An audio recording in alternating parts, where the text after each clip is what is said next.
Yeah, it's my pleasure to welcome my colleague and Professor Sadik Rangwala of the Ram Research Institute to deliver the first talk of this session. So, Professor Rangwala did his PhD at the Tata Institute of Fundamental Research, Mumbai, where he studied electron dissociation and association dynamics in molecular systems.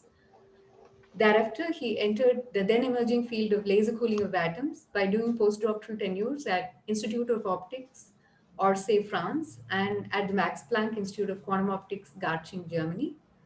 He has been a faculty at the Raman Research Institute, Bangalore from 2004 and has been doing very interesting studies of sympathetic cooling of ions by neutral atom, amongst other things.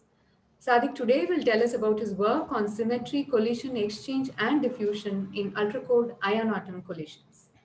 Let me now request Professor Rangwala to deliver his talk.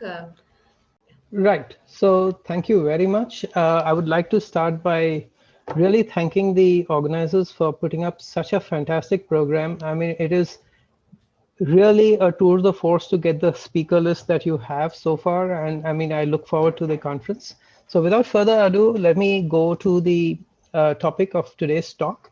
And the basic, the work I will report on today is essentially done in collaboration with these people.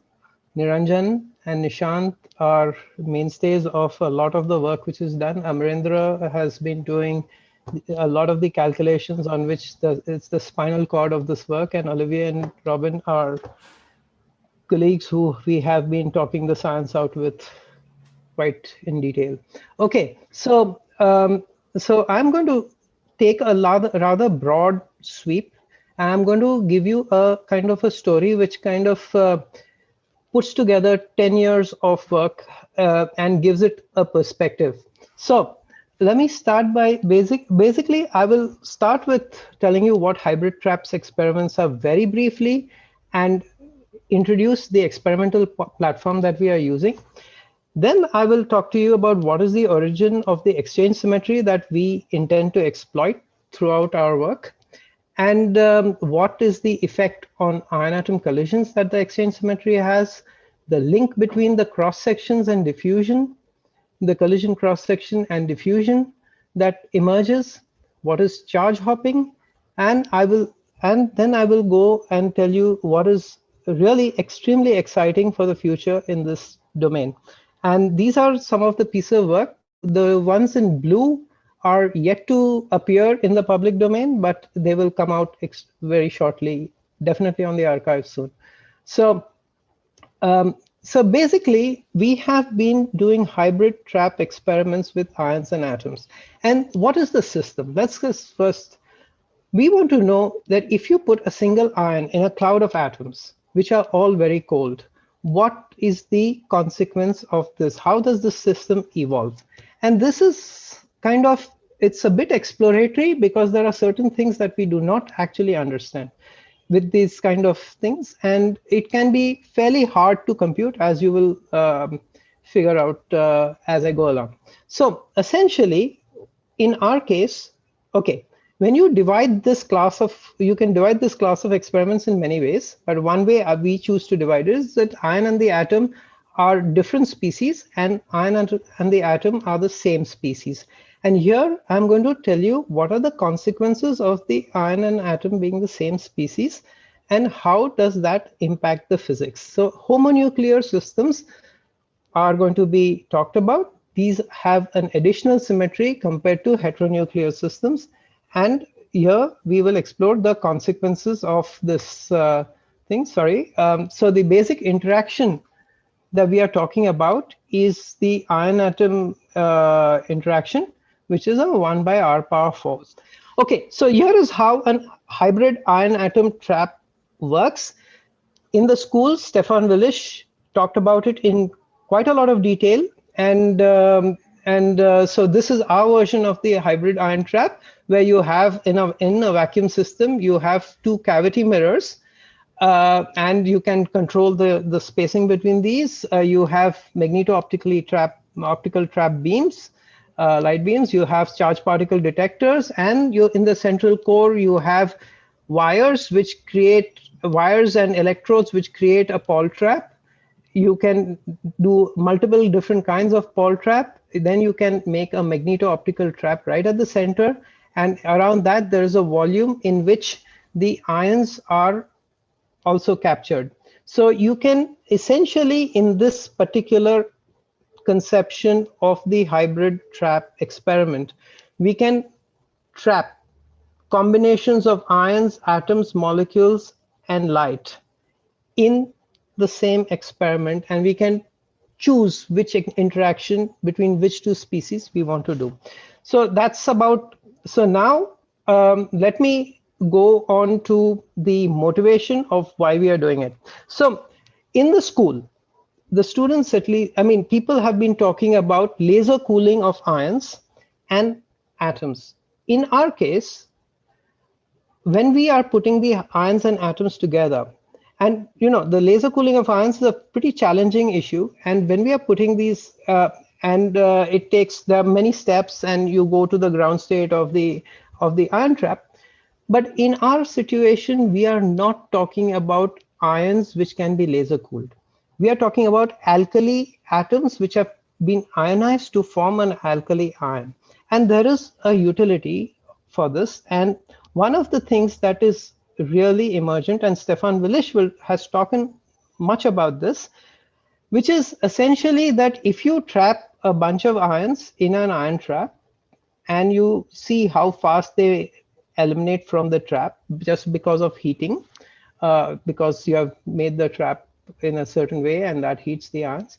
Now, if in addition to the ions, you put a cold gas of atoms, it will sympathetically cool with the ions, and this is the ions will sympathetically cool with the atoms. And here you can see that the lifetime is extended, which means that of the ions in the trap is extended, which means that the ions are being cooled. The blue diamonds are for rubidium atoms cooling cesium ions.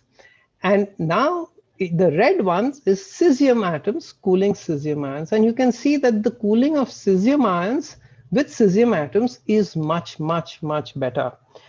And that signals something. If you look at it from a theory perspective, the cooling of cesium atoms by rubidium, cesium ions by rubidium atoms with elastic collisions should have been more efficient than cesium ions with cesium atoms. So, given the fact that this gap emerged, is indicative of a symmetry. This work has actually, this data is due to Saurav, who is one of the organizers of this school, and it has been observed first in our group in 2012. Actually 2010, it took about 2 years to publish this. Okay, so what is happening? So this signal, the fact that cesium was so effectively cooling an ion, the cesium ion was being so effectively cooled, signaled that there was a new mechanism at play. And that mechanism was a resonant charge exchange process, which means that if you have an atom which is sitting at the center of the atom trap, and you have a fast ion which is coming in and making a glancing collision, there is a split second of time when these two brush past each other, where the electron on the atom can hop to the ion, because these are homonuclear. All the physics that I'm going to discuss is for homonuclear systems. There is no energy cost for the electron to hop, and you can have a fast atom move out and a cold ion at the center of the atom and ion trap. And this is something that Saurav has measured and a long time ago. I mean, a couple of years ago. And essentially what is happening here is this. This is an ion which is coming in. So let me reverse it again. A fast ion is coming in.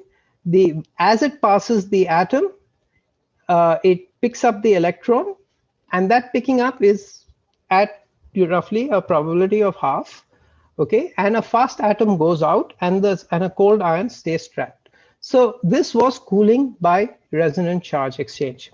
Now, we always were ever since we started seeing these signals, we were very enthused by the possibility of exploiting the symmetry. And what I'm going to talk about now is, in some sense, the exploitation of the symmetry in our in the rest of the stuff. So now we want to take this class of experiment to ultra cold temperatures. Okay, and our motivations are to actually do an experiment which allows us to um, to study these consequences of this symmetry. So now you have to make a selection. We were at very high mass, rubidium, cesium, and even potassium. However, as you have figured out in the school, it is very difficult to make a very low temperature ion. It's far easier to cool atoms to lower temperatures, but the ions keep jiggling around, and even in the ground state, etc. I mean, there is it's the ultimate temperature to which you take an atom in an atom trap and the ion in the ion trap is quite different. So essentially what you want to do is, if you want to go to the quantum regime, you want to move the temperature of the atom up to so that it is at a place where you can cool the ions, and you can then study the consequences of the interaction between ions and atoms. Given this particular situation, how do you do that? As you increase the mass of as you decrease the mass of the atom, it basically goes to quantum degeneracy, etc. at higher temperatures, and so lithium becomes the obvious choice for doing these experiments. So that's how we determine that we want to study a lithium ion atom system. And so in order to study this, first you have to know what the system actually is. So first you do a calculation to get the molecular potential energy curves of the lithium system. These are the ground and first excited state of the lithium ion atom pair. And so you have the ground state and the first excited state, the G and the U symmetry, and the calculation is a fairly involved many body ab initio calculation, which has been done by Amrendra. Right. Now you can do this part where the perturbation is large between the G and the U quite well using these techniques, but then you have to match it to the asymptotic form. And there you essentially you have certain asymptotic form which are basically representative of the interaction and the exchange part of the potential. And you have to put all these things together and determine the full potential energy curve. Okay, so now we have the full potential energy curve, and what happens? So now you want to know what is the exchange part of this potential in the system. And the exchange part in the system is the difference between the Vg and the Vu, the G and the U curve. The difference in that gives you the exchange energy. Okay, and that's the figure on the right. Just a second. That's this figure. Right. Now, the point is that the atom ion collisions are happening on this particular potential, right? On this system. So an atom and ion are coming together from asymptotic domain. And so the G and U are the terms, the states which are asymptotically degenerate. Okay. So at large separations, you do not know whether this thing is in the G or the U state, and these are equally probable. So now let's imagine what's happening. Let's say for a moment that you had a heteronuclear system. So the ion and the atom were different and distinguishable species. Okay, and now they collide. So now you have the thing where you get a forward elastic scattering, okay, of the ion and the atom, and you get a backward elastic scattering of the ion and atoms. Remember, we are in the ground states. There is no internal excitation that we are postulating. Everything, the energies are so low that there's no internal excitation that's being postulated. However, now if you allow for the symmetry, now if you make it homonuclear, then you have to allow for forward elastic scattering with charge exchange and backward elastic scattering with charge exchange. So 2 more possible scenarios have opened up. And because these 2 possible scenarios have opened up, you get the total differential cross section has to be written in the in form of G state, okay, at theta pi minus theta, U state pi, theta pi minus theta, and then the converse with the symmetry flip, because if you have bosons or fermions, this makes a difference. So the total cross section, okay, is basically the integral of this over the entire solid angle. And so what are the amplitudes which you have to put in? The amplitudes are in terms of your Legendre polynomial and phase shifts, and that's how the amplitudes look. And the total cross section in this particular scenario is given by this expression, where you are seeing essentially it's the addition of these amplitudes with even and odd indices, with x and 1 minus x here, and the x will be determined by the spin of the nuclear spin, okay, in the homonuclear system. So this is the expression which is to be used for cross-section computation. Now, so what you find when you look at literature, cross-sections are very often, in fact, the large majority of the cases in which cross-sections are reported, they are erroneously reported. Because what happens is that for a homonuclear system, the direct elastic collision and the resonant charge exchange cross-sections are treated separately. They give you a graph like what you're seeing on the screen for elastic scattering and for charge exchange scattering. And this is not right for homonuclear system. At higher energies, and there are reasons for why this has happened, but at higher energies, you can, if you wish, make this separation, but at low energies, you cannot. And since we are in this regime where we have to do the quantum problem properly, we are in the low regime, and it becomes important, and the cross sections indeed shift. This shift may not look much, but like much, but you have to remember this is a log scale, so it's a factor of 25% and so on and so forth. So it is a substantial shift that you can observe, and you can do this for lithium-6, you can do this for lithium-7, and you can get the cross sections. There is only one cross section, which is the total cross section, and everything is subsumed in the total cross section. So now let's look at diffusion. Now you have diffusion. So let's imagine that you have an ion, which is in a cloud of atoms, and this ion has some energy, and it is going to drift away. It's going to go through uniform rectilinear motion through this cloud of ions. Okay. Now, if there is interaction with the atoms, cloud of atoms. Okay, there's a single ion in a cloud of atoms. So if there is an interaction between the atoms and the ion, then what is diffusion? Diffusion is the measure of deviation of the ion's trajectory from its ballistic trajectory if there were no interactions. Okay, so this is what the diffusion is. And it is also called the momentum transfer. Okay, this is the momentum transfer cross section. As it is measured, it's a measure of the forward momentum that has been lost by the ion. And if you look at the diffusion cross section, this is how the diffusion cross section is written. And at the lowest energies, where there is only S-wave collisions, and S-wave collisions means isotropic, this thing. So the cross section now becomes independent of theta. So at the lowest collision energy, the diffusion cross section is identically equal to the scattering cross section. Okay, and so these two are the same.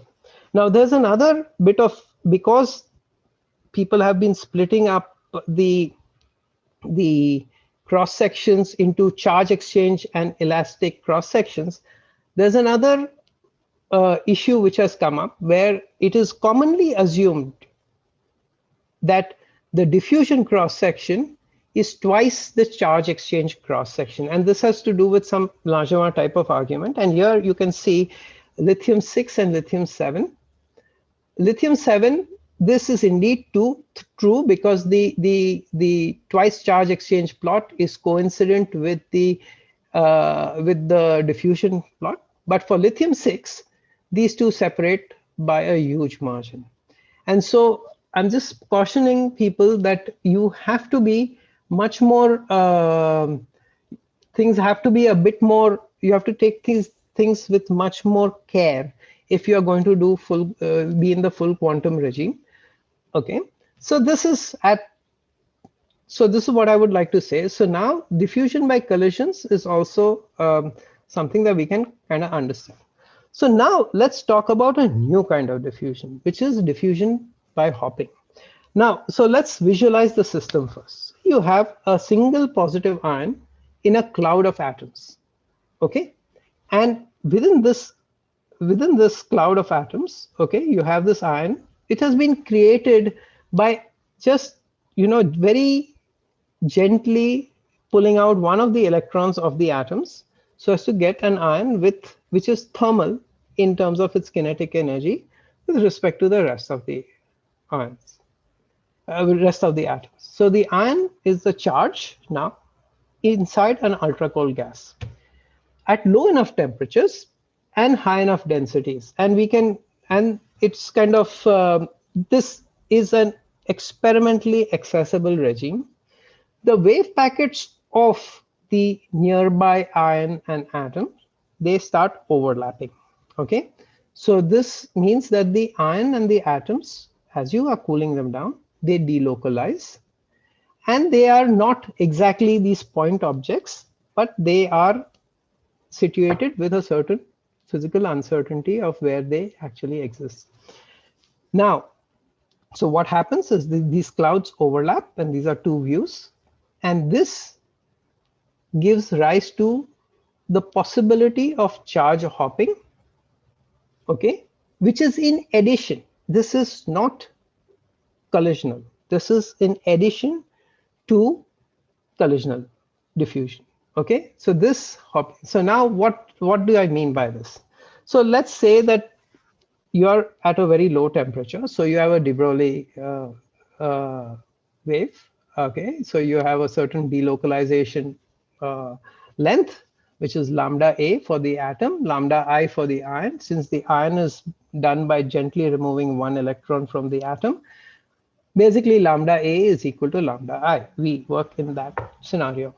Now, the spacing between these two, the average location of the wave particle, where the wave packets are centered, is separated by a distance L.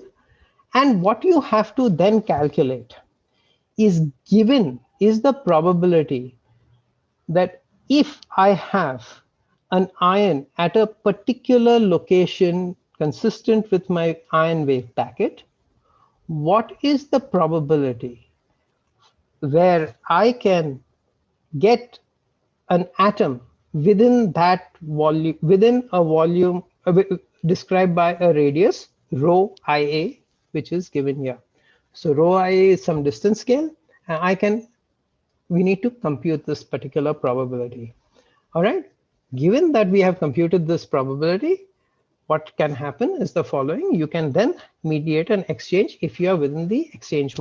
So you have to basically, if that probability is reasonable, and it is, then exchange can occur. And this is what happens if the atom and the ion are very far away, where L is much less than, where lambdas are much less than L. No, there's basically little or no exchange possible. But when lambdas are of the order of L kind of thing, then an exchange takes root. And so if you look at a cloud of atoms, which is here, and you ask, okay, I start an ion at the origin, how does the ion evolve through this mechanism? Then essentially it's a question of the probability of wave packet overlaps and the distance and the attainment of the distance where exchange is possible versus the exchange rate, into the exchange rate.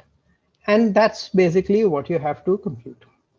And that is precisely what we do. So this is um, the iron atom. I think I've lost my video again. So this is the Yeah, iron just atom. now, Sadiq, around 4 Right. Can seconds you back. trigger it? Because it gets triggered. You triggered it the last time. Okay, let me try. So the so yeah, the hop rate is given by the probability of the iron atom at a particular rho IA and into the exchange rate, okay, which is given by the exchange energy divided by H, and you integrate over rho IA and you get the thing, and you get the average hop rates, and you can see that for a few 10, from a microkelvin to a few 10 microkelvin, you can get sizable charge hop rates in lithium atoms for densities which are of the order of 10 to the 19 per meter cubed. Okay, so 10 to the 19 per meter cubed is like dense mott kind of this thing. It's not yet a Bose condensate. Okay, so yeah,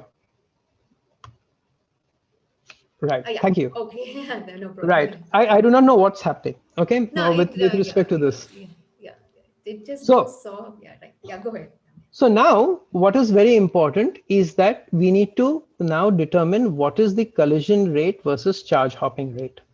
So you have two mechanisms. Now there's a collision rate, which is the product of the collision cross section into the velocity thermally averaged into the number density. That is the average collision rate that an ion will suffer, a single ion will suffer. N is the number density of the atoms.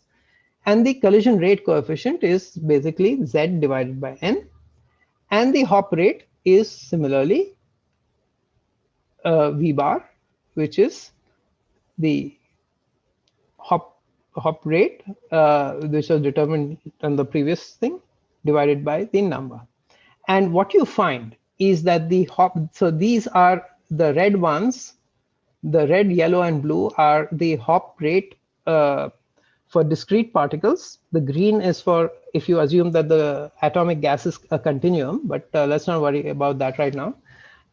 These are hop rates for discrete particles, and so as you are increasing the density, this is the highest density, N1, okay, 1019, and this is the collision rate. And you can see there's an order of magnitude, and even more than an order of magnitude at different points in on the temperature scale of difference between the hop rate and the collision rate, where the hop rate is dominating. And this is important. So now, but that's not the whole story, because unfortunately the diffusion is a very peculiar phenomenon. And since we are going to be detecting a diffused ion, so the collisional diffusion coefficient goes as 1 over the number density. But the collisional diffusion, the hopping diffusion goes as the number density of the atoms. So while we can take great comfort in a graph like this, where you see a clear advantage of hopping, actually when you get down to it, the range in which hopping will dominate collisional diffusion is far less in this thing. So here you can see, let's look at just the green line. These are for two different densities. So this is the hop rate, okay, and this is the diffusion coefficient for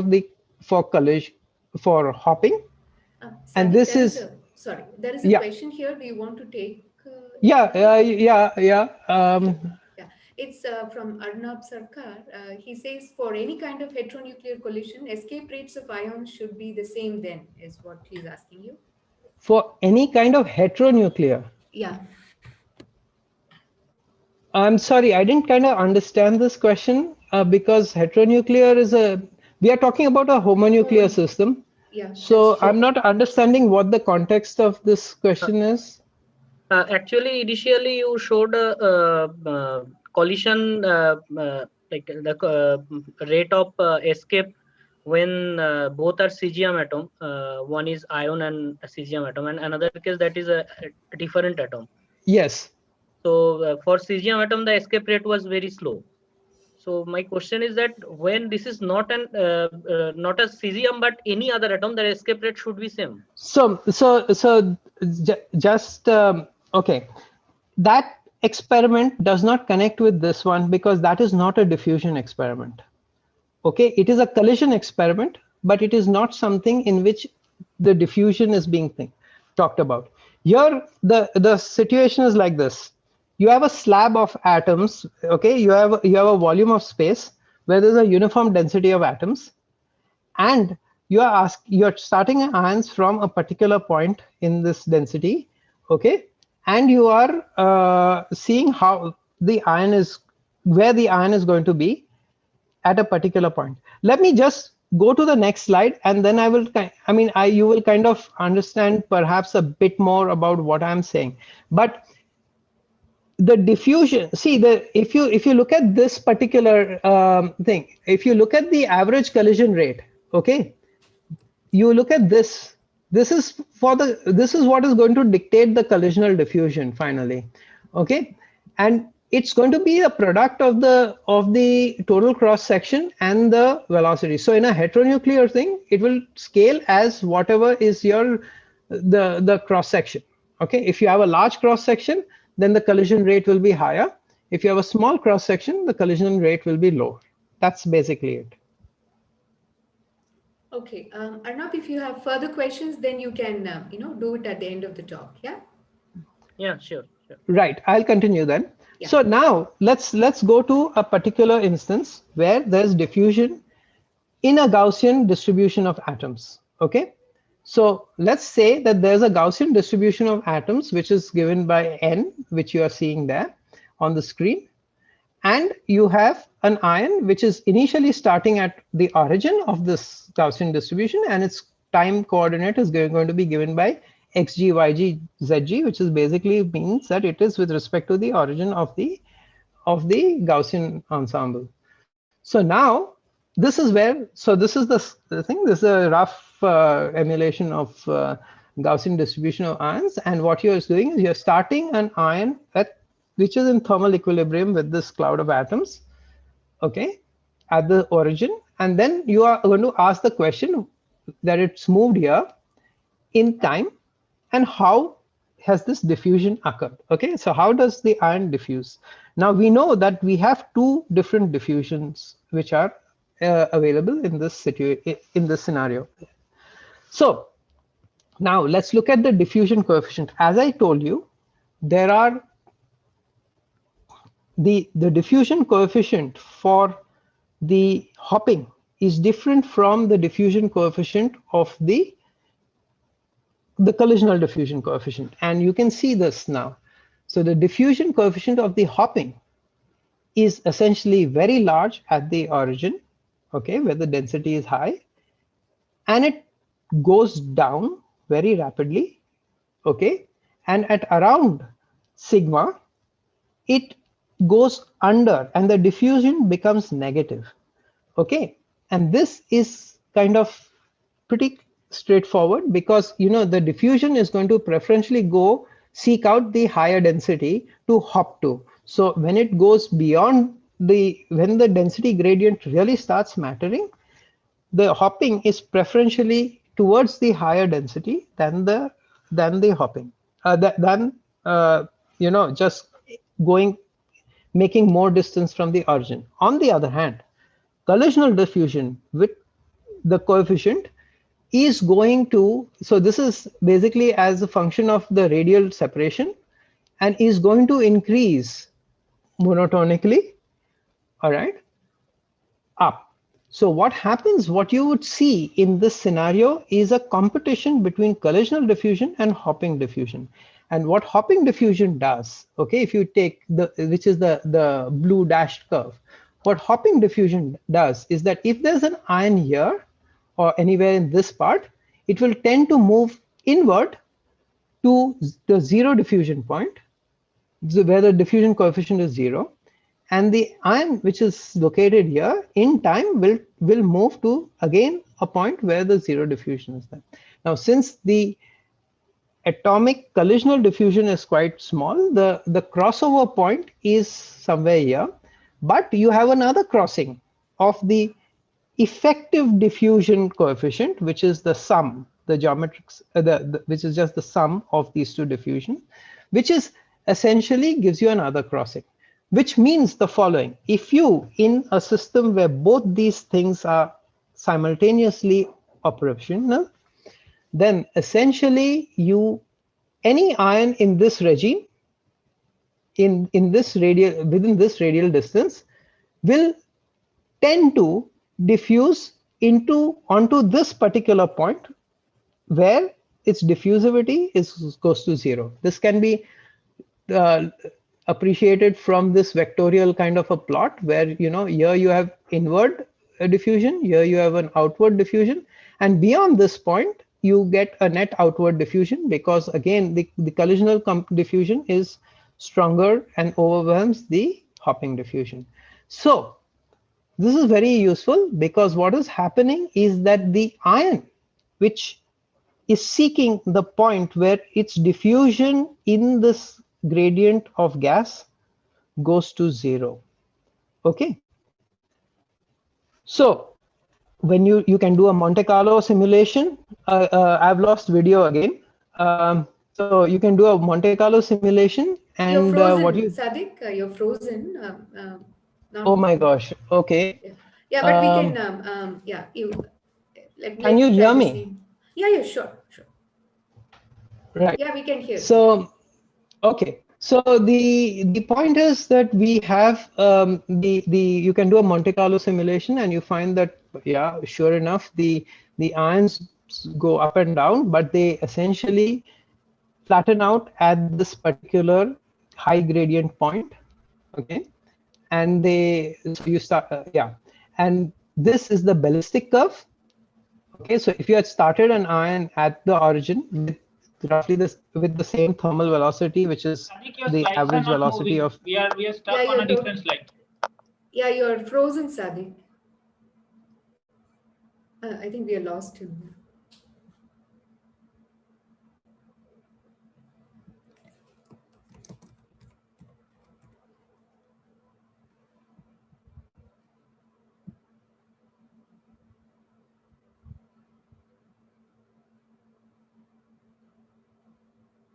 I'm just calling him on the mobile. Yeah.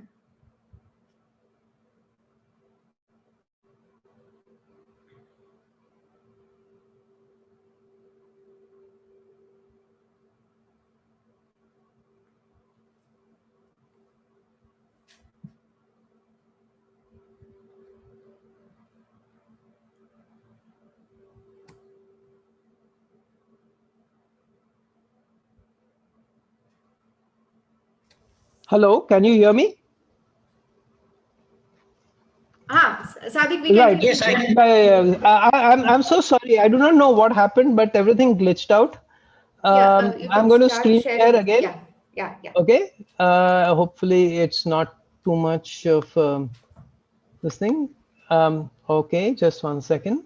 So so essentially what happens is, so the ions tend to stabilize at the high gradient point. This is the ballistic expansion of the ballistic trajectory of the ion. And what you find is something very interesting, which is that at small times, okay, you have actually the diffusion due to hopping is superballistic. All right, and then it kind of becomes subballistic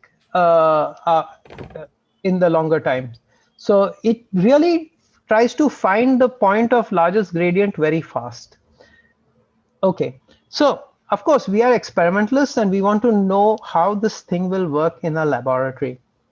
So what is very important is, in a lab you have stray fields, and the question is that when you have a stray electric field, what happens in this situation? So we have done it. done the similar study for an ion in a stray field with hopping and without hopping. So the ballistic one is just going vertically up. You can see this. But the ion and the electric fields that we have taken are definitely above the values at which are at the state of the art of control.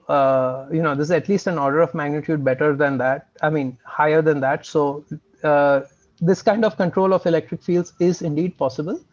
And you can, maybe 2 more minutes because yeah. 7:45. I'm done. I'm done. Sure. Yeah. Okay. Thanks. And you can still see that you can get a plateau. And of course it moves out, but you should be able to detect it, and you can do it for higher fields, and you can still see that the residence time of the ion in the trap region is quite in excess of what you can actually reasonably experimentally do. I've lost my video again, but I think we can manage. So anyway, the point is that it is completely a doable scenario. It is experimentally valid, and therefore this is what we work towards, and this is the experiment we built. In order to do that, this is our lithium experiment, or what we call dilithium experiment, and the people who follow Star Trek will understand dilithium quite well. In any case, so this is our lithium mod. It's still a bit hot to start these kind of experiments with. And then we have a microchannel plate, and we have electrostatic and magnetic lensing here, which will allow us to positionally determine where the ion is. So we are all set to do this kind of experiment. And so let me just wind up with a few takeaways. And the takeaways are this. So it is extremely important to make the hybrid trap. These experiments started as hybrid traps. You trap ions, you trap atoms, and put them together. The synthesis of the hybrid trap experiment is essentially in putting an ion as the impurity in a larger cold gas. This is something which can be done with an alkali atom, because there may be like between 10 and 20 hybrid trap experiments in the world, but there are like maybe a few hundreds to 1,000 cold atom experiments in the world. And this particular manifestation allows the community, which is a cold atom community, to do ion atom work. We have already seen from Tilman Fow's lecture, the first one in this in this school. We've already seen from there that how this kind of stuff is possible. Our analysis is not in the degenerate gas regime. Okay. Important thing is an ion trap is not required in this particular case, in this conception of the execution. The diffusive trapping is achieved at the high gradient points, and S-wave regime is also doable in this, from this pathway, as well as impurity driven physics that we have been learning about during the school.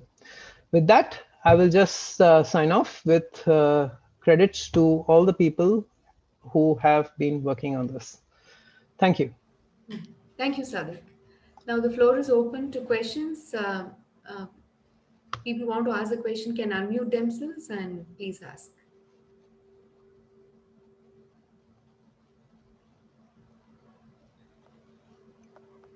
So, maybe I can ask something, Saurav here. So you at your density is 10 to the power 19. 18. 18, 19. We can do it at 18 also. Right. So the thing is, what about three-body collisions and all? Okay. Not the, So three-body collisions are obviously a very big deal. And what is this? What has been done here is we have taken into account overlap with multiple atoms in the neighborhood, but three-body collisions, when you evaluate it, so for instance, when you evaluate the three-body collision rate, for every 1,000 hops, you get a few thousand hops, you get one three-body. Okay, So the way forward obviously some fraction of events will turn into a molecule. The 3-body processes where you can create a molecular ion or whatever, and you have a third body to take care of the energy momentum conservation and things like that. But there will be a large, you can always work in post-selection, and this seems completely doable. So it's a factor of 1,000, better than a factor of 1,000, few thousands. And what temperatures are going to be at to see this? So practically it's between 1 and 5 microkelvins at these densities. So it's going to require some work. The point here is the following. This analysis, I've explained the reasons why we picked lithium, okay, because it gives you the highest temperature. But actually this need not be the case. You can now go and repeat this analysis across many alkali species and figure out which one is the appropriate species for this class of experiments. The reason why, so the point is that part of our thinking is about raising the temperature so that the ion trap temperatures are coincident with the atomic temperatures and everything is quantum. But that need not be a handicap if you are going to not go for an ion trap in the first place. What you need in principle is to shield electric fields and let loose a threshold ionized atom into a gas into an ensemble. So I would say you do away with the ion trap, and that is actually the power of this. So therefore the cold atom community can actually just jump into this. Yeah, Sadik, it might be a little wild, but just this collisional phase shifts that one picks up, particularly if one can control, can one actually make gates, or are there thoughts on that? So we are going to do, so right now, with who knows how the pandemic goes, but we have an experiment which we are building up to actually investigate a single atom, single ion, interaction, right? Yeah, that's the regime. Yeah, exactly. So that is we are working on all that. The experiment is in some superposition state of order and disorder. Order means, importing stuff to get the experiment going, and disorder is our own thinking. And some level of conceptualization has already occurred. In fact, the ion trap is now being designed, and which is good because this is going to be a precision ion trap. And so we do expect to get into those regimes also. Thank you. Great. Now let's thank our speaker. Yeah, no problem. Thank you.